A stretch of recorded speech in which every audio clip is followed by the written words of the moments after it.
All right, let's get right into it. We're talking about the new digital gold rush. It's 2026, and the totally new kind of creator is striking it rich on YouTube, building entire empires with a little help from artificial intelligence.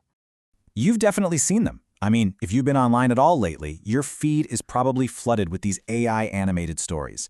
They pull in millions and millions of views. But here's the thing. The secret behind them isn't some massive animation studio. It's AI. That's right. We're seeing this whole new class of faceless creators pop up. They're building these huge channels, massive audiences, and they're scaling up their content in a way that was honestly pure science fiction just a couple of years back. And look, they're not just messing around with new tech for the fun of it. They have plugged themselves directly into an economic wave that is completely reshaping the digital world. This is not just some passing trend. It is a massive, massive opportunity. So let's talk about the sheer scale of this thing. It's really easy to write this all off as just hype, but you know what? The numbers, they tell a completely different story. We are right at the beginning of a brand new gold rush. $1.2 trillion. That's the projected value of the generative AI market by 2035. Now, to put that into perspective for you, the market is valued at $55 billion this year. We are literally watching the birth of an entirely new economy in real time. And this isn't just wishful thinking or speculative hype. The tech giants are pouring hundreds of billions of dollars into building the infrastructure for this. So much, in fact, that their investment alone is equal to 1.6% of the entire US GDP. And get this. It's not some debt-fueled fantasy. It's being paid for with real profits. They're building the picks and shovels for everyone else's gold rush. Okay, so the money is clearly there. But how does someone, an individual creator actually get a piece of that pie? Let's take a look at the actual toolkit that's making all of this possible. The core technology here is what we call generative media. The best way to think of it is like the industrialization of content creation. Really skilled, creative work that used to take entire teams of people weeks or even months to pull off, well, that can now be done in just a few minutes by a single person using a couple of AI tools. It's a fundamental change in how things get made.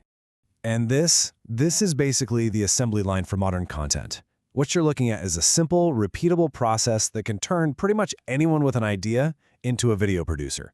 Every single step, from coming up with a script to doing the voiceover, is powered by AI. And it just completely collapses the entire production timeline. But how does all this actually translate into cold, hard cash? I mean, it's not enough to just make a bunch of content. You have to know where the value is. So let's break down the three main ways that creators are actually making money on YouTube right now.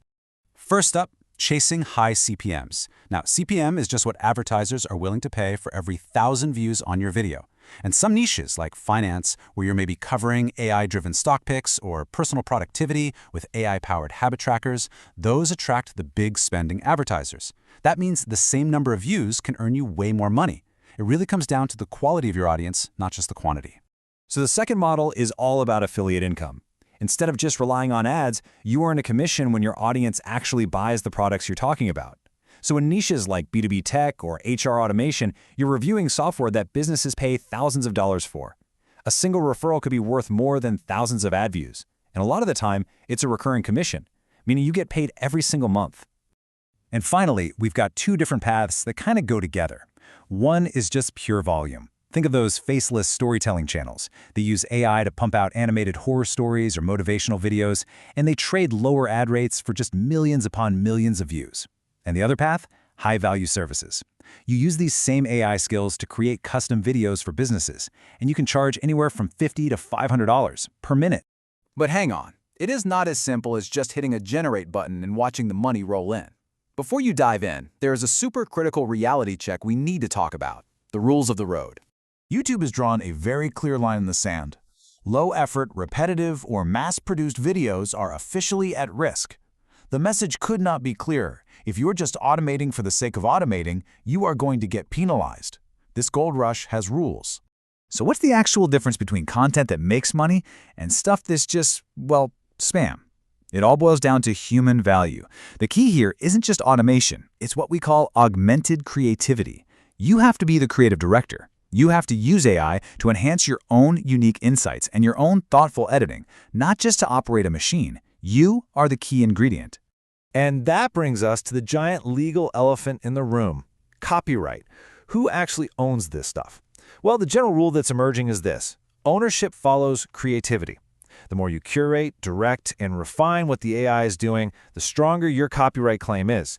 But I'm warning you, if you just type in a generic prompt with no real refinement, the output could be considered public domain, meaning it's free for anyone to use. Okay, finally, let's zoom all the way out and look at the bigger picture. We have this incredible technological boom happening, but it's also fueling this massive investment frenzy. So the big question becomes, is any of this sustainable? Is it a boom, a bubble, or somehow both? Just look at OpenAI, the company that made ChatGPT. It was recently valued at $750 billion. Now, that number is not based on their current profits. It's a massive, massive bet on the future dominance of this technology. But here's the other side of that coin. The company is projected to lose $8 billion.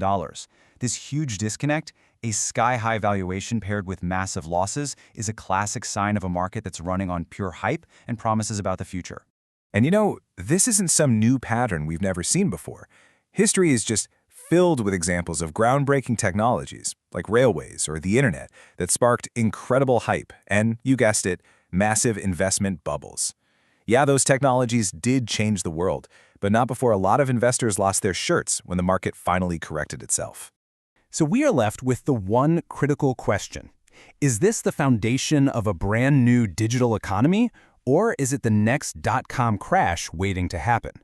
History would suggest it might actually be a little bit of both. The bubble, it may eventually pop for the big investors, but for the creators, the ones who are out there right now building real audiences and real skills, the gold they find might just be here to stay.